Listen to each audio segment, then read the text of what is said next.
Now types of algorithm analysis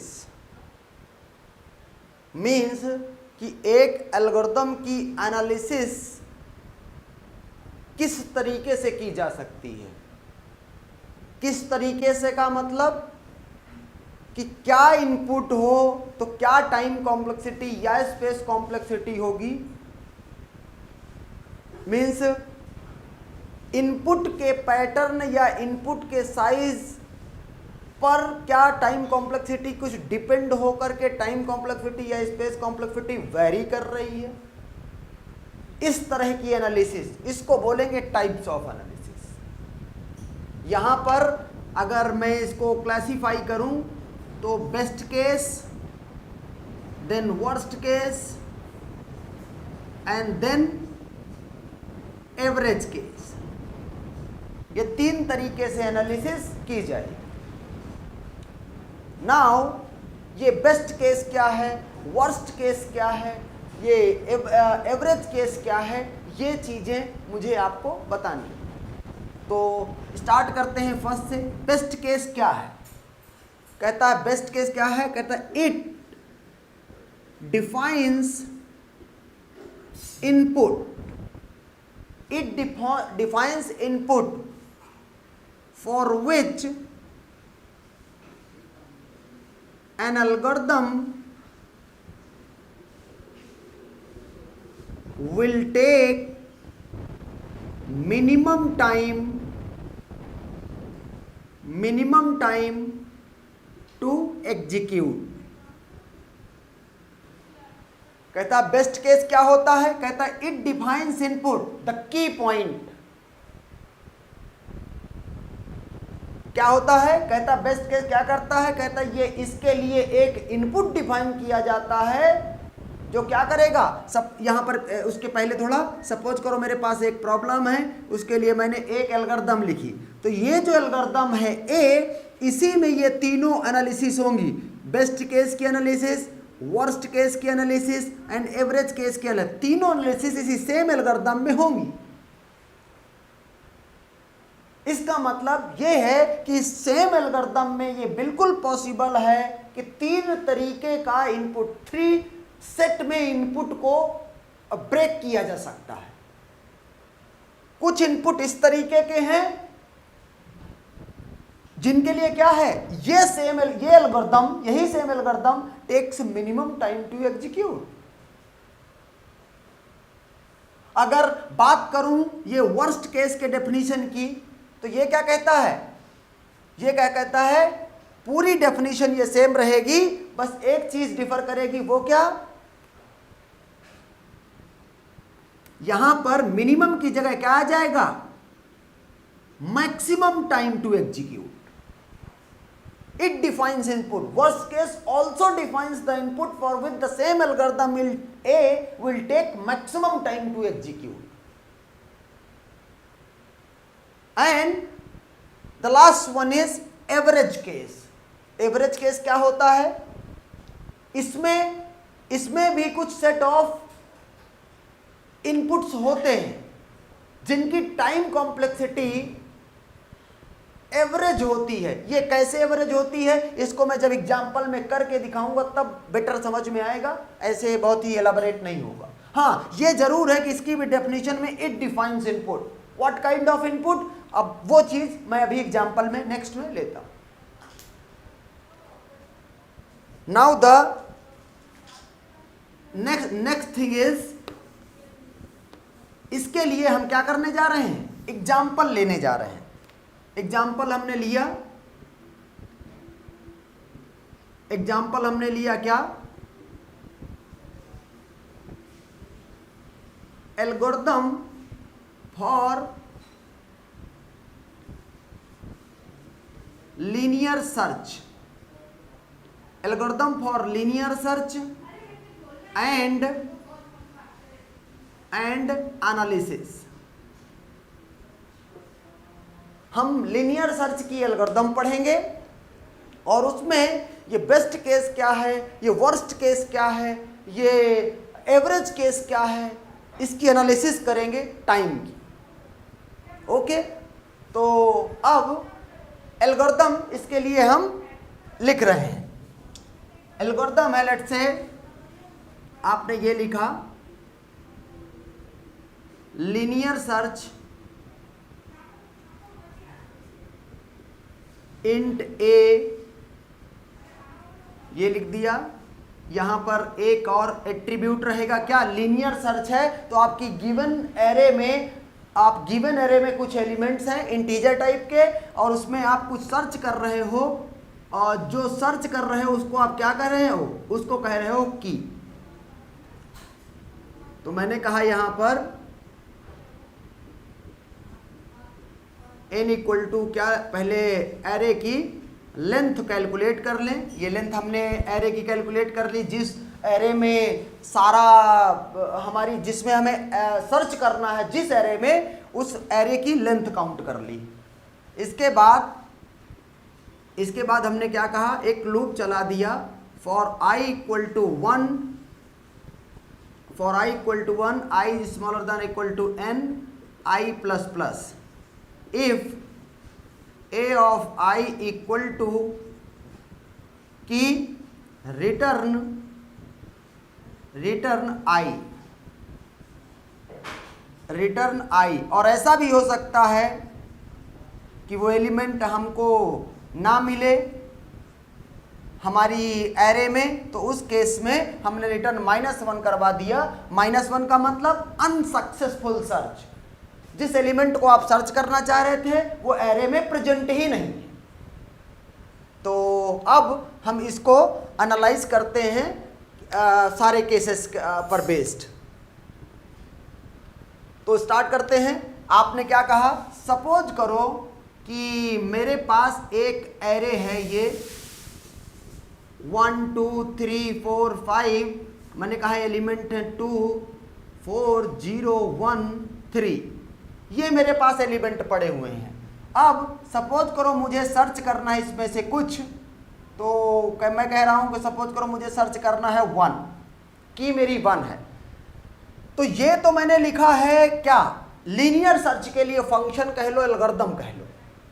लेकिन अगर इसको थोड़ा प्रोग्रामेटिकल टर्म में समझाने की कोशिश करूं तो क्या होगा, कह रहा हूं कि मेन फंक्शन की कॉल कुछ इस तरह से हुई होगी।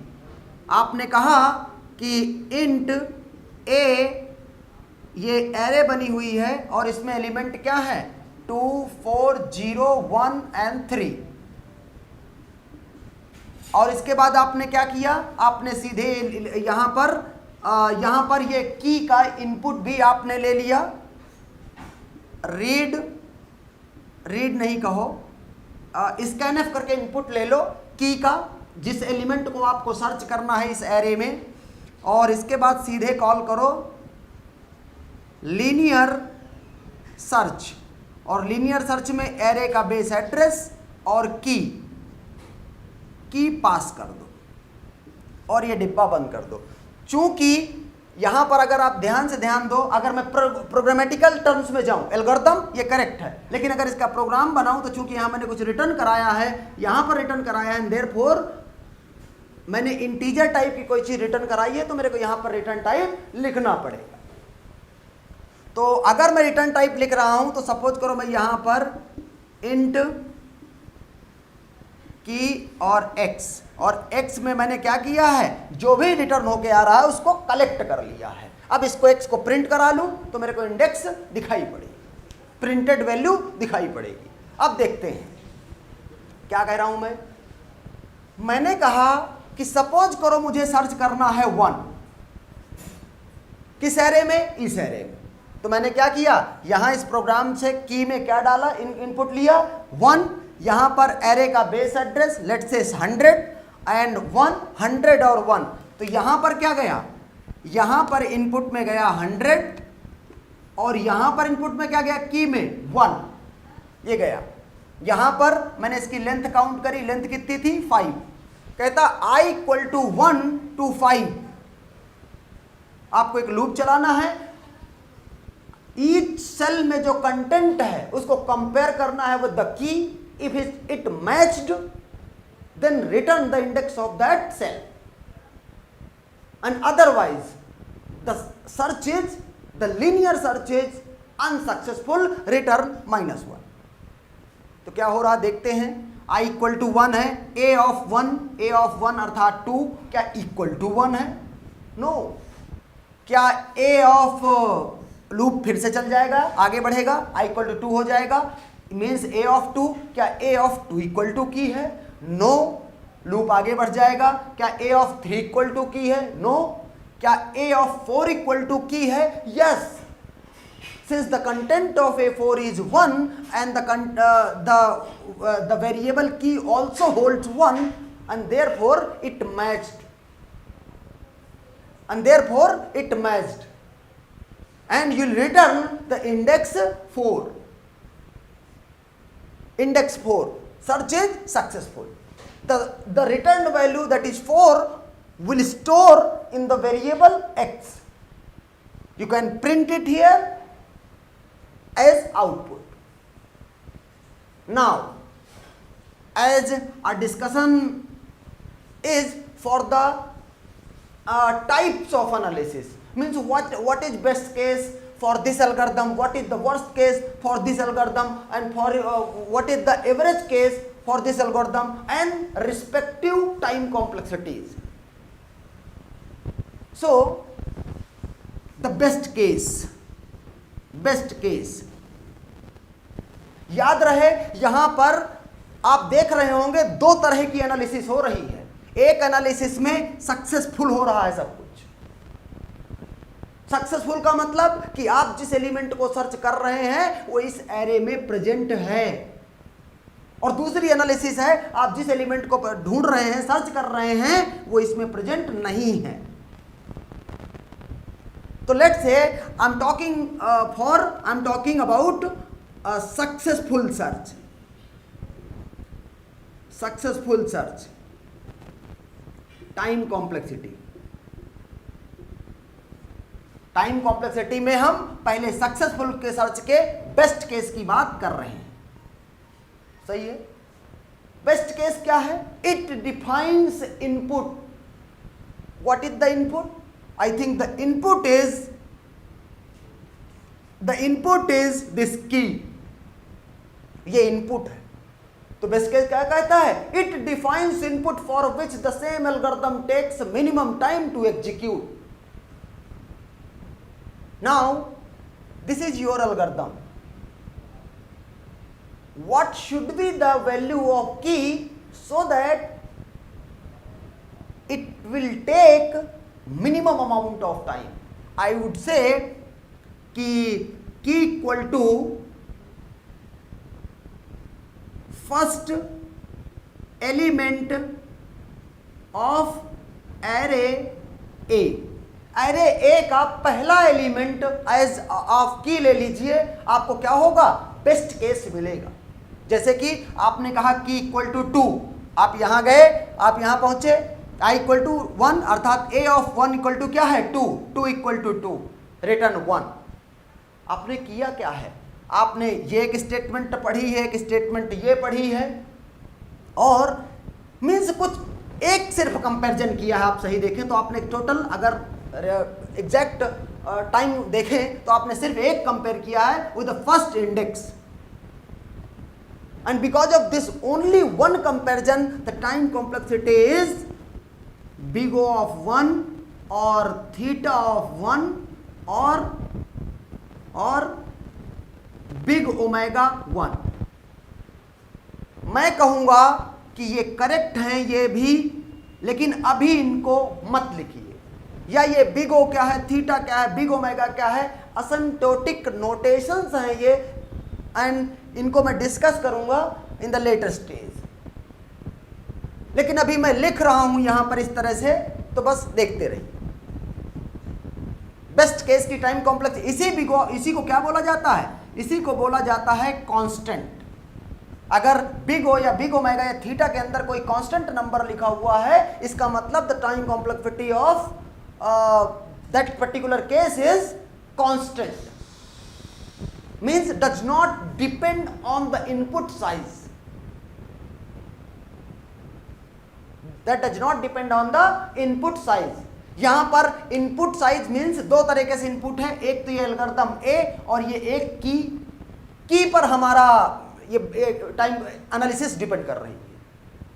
तो अब दूसरे केस को देखते हैं। सपोज करो मैं बात करूं आपसे किसकी, आपसे वर्स्ट केस की बात करूं, आपसे वर्स्ट केस की बात करूं तो फिर से क्या होगा, आपका इनपुट जो एरे है वो तो नहीं चेंज होगी लेकिन की बदलेगी। ऐसी क्या की लो आप कि जो क्या करे, आपको इस सेम एल्गोरिथम के लिए आप मैक्सिमम टाइम लेने के लिए रेस्ट्रिक्ट हो जाओ। तो मैं कह रहा हूं कि क्या लो आप, last element of array A. अगर लास्ट एलिमेंट इस एरे का लेते हो तो क्या हो जाएगा, आपको मैक्सिमम टाइम लगेगा। कैसे मैक्सिमम टाइम लगेगा वो देख लेते हैं। मैंने कहा सपोज करो मेरी की क्या है, मेरी की है 3, मेरी की है 3। तो मैंने कहा स्टार्ट करते हैं। अब इस एल्गोरिथम के हिसाब से सिंपली कंपैरिजन हो रहा है की का with content of each cell and linearly. तो आप 3 को कंपेयर करने गए, क्या 2 = 3? नहीं। एक कंपैरिजन, क्या 4 = 3? नहीं। दो कंपैरिजन, क्या 0 = 3? नहीं। थर्ड कंपैरिजन, क्या 1 = 3? नहीं। फोर्थ कंपैरिजन, क्या 3 = 3? यस। रिटर्न 5। अगर मैं इसको जनरलाइज करूं कि अगर 5 साइज की एरे थी and the total comparison is 5, then what if the array size is n? How many comparisons you will need? ऐसा लगता है कि आपको अगर n साइज की एरे है तो n कंपैरिजन एग्जैक्टली करने पड़ेंगे। तो मैंने कहा n कंपैरिजन करने पड़ेंगे, तो इसका मतलब क्या है, इसके लीनियरली टाइम कॉम्प्लेक्सिटी मीन्स अगर 5 साइज है तो आपको 5 कंपैरिजन लग रहे हैं, 8 साइज है तो 8 कंपैरिजन लग रहे हैं, 15 साइज है एरे का 15 कंपैरिजन लग रहे हैं, 50 साइज है 50 आपको कंपैरिजन लग रहे हैं। इसका मतलब जो टाइम कॉम्प्लेक्सिटी है वो डिपेंड कर रही है नंबर ऑफ कंपैरिजंस पे, और कंपैरिजंस कैसे डिपेंड हो रहे हैं, लीनियरली वेरी कर रहे हैं। And therefore the time complexity of this algorithm is big O of n. Worst case you can write the like big O of n or big omega n or theta of n. ये आप तीनों तरह से लिख सकते हैं। क्यों लिख सकते हैं, ये लेटर स्टेट में मैंने कहा असिम्प्टोटिक नोटेशन में इसकी बात करूंगा कि क्यों। Now the third average case and very important case, very important case, average case. कहता है एवरेज केस में एक इनपुट नहीं होता है। एवरेज केस में क्या किया जाता है, यूजुअली इन वैरायटी के इनपुट लिए जाते हैं। जैसे अभी आपने इनपुट लिया था key equal to the first index element, key equal to the last index element for the best and for the best and worst case respectively. Similarly what I am saying is कि जितने भी average case में n input लिए जाएंगे और वो n input आप किस तरीके से लोगे वो दिखाता हूं। उसकी डेफिनेशन कुछ पर्टिकुलर नहीं हो सकती है, डिपेंड करेगी, इसलिए इसमें दिखाता हूं एवरेज केस n केसेस कैसे लिए जाएंगे। मैंने कहा n इनपुट ले लो, इनपुट क्या है की, n टाइप का की ले लो, सबको एग्जीक्यूट कराओ, उनका टाइम नोट करो। टाइम नोट कर लिया, वो टोटल टाइम किसका आया है, n इनपुट को सर्च करने का टाइम आया है successfully. Now the very straight forward thing is you have the total time for searching of n input elements and you need average. I think if you will divide it by n you will get the average, and the same I'm just going to do. So now look it at here. मैंने कहा total time क्या लग रहा है, total time क्या लग रहा है, आपने कहा टोटल टाइम, सपोज करो की 2 है, कितना कंपैरिजन 1। मैंने कहा की 2 है, कितना कंपैरिजन 2, क्योंकि ये पहला करोगे फिर ये करोगे, लीनियर सर्च। मैंने कहा 0 सर्च करो, इनपुट लेट थे the input is 0, I mean की इक्वल टू 0, तो कितने कंपैरिजन 1 2 3। नाउ लेट से the key is 1, how many comparisons 1 2 3 4 comparison, for 3 5 comparisons, and if I will generalize it, means the size of the array is n, what will happen, this array will be, means the sum is like this one, what is it, the sum of first n natural numbers, means इसका सम कितना हो गया, n plus 1 divide by 2, ये इतना इसका सम हो गया। लेकिन ये क्या है, ये टोटल टाइम है फॉर n एलिमेंट्स। आप क्या चाह रहे हैं, आप क्या चाह रहे हैं, आप चाह रहे हैं एवरेज टाइम। तो एवरेज क्या होगा, एवरेज क्या होगा, आप कहोगे total time divide by sample size. Sample size क्या है, n inputs, and therefore now n plus 1 divide by 2, n plus 1 divide by 2 and divide by n, तो मैं इनको ऐसे रख देता हूं, n कैंसिल हो जाएगा, बचेगा क्या, n बाई 2 प्लस 1 बाई 2। आप देख रहे हैं यहां पर ये जो एवरेज है यही tn है, मीन्स tn कैसा आ रहा है, ऐसा आ रहा है। अगर आप इसको ध्यान से देखें और रेट ऑफ ग्रोथ के स्टाइल में लिखने की कोशिश करें तो क्या होगा, n बाई 2, इसमें 2 कांस्टेंट को हम इग्नोर मार देंगे, ये तो टोटल कांस्टेंट है, कांस्टेंट या स्मॉलेस्ट डिग्री टर्म्स को आप इग्नोर मार देंगे with reference to highest degree term based on the concept of rate of growth. तो यहां से इसको मैं क्या लिखूंगा, इसका टाइम कॉम्प्लेक्सिटी, इसका टाइम कॉम्प्लेक्सिटी में लिखूंगा बिग O ऑफ n और बिग ओमेगा n और theta of n।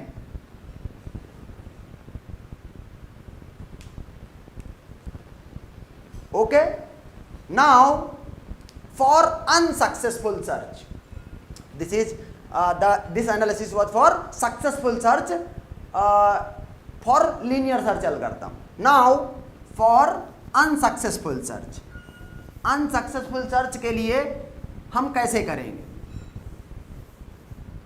Unsuccessful search,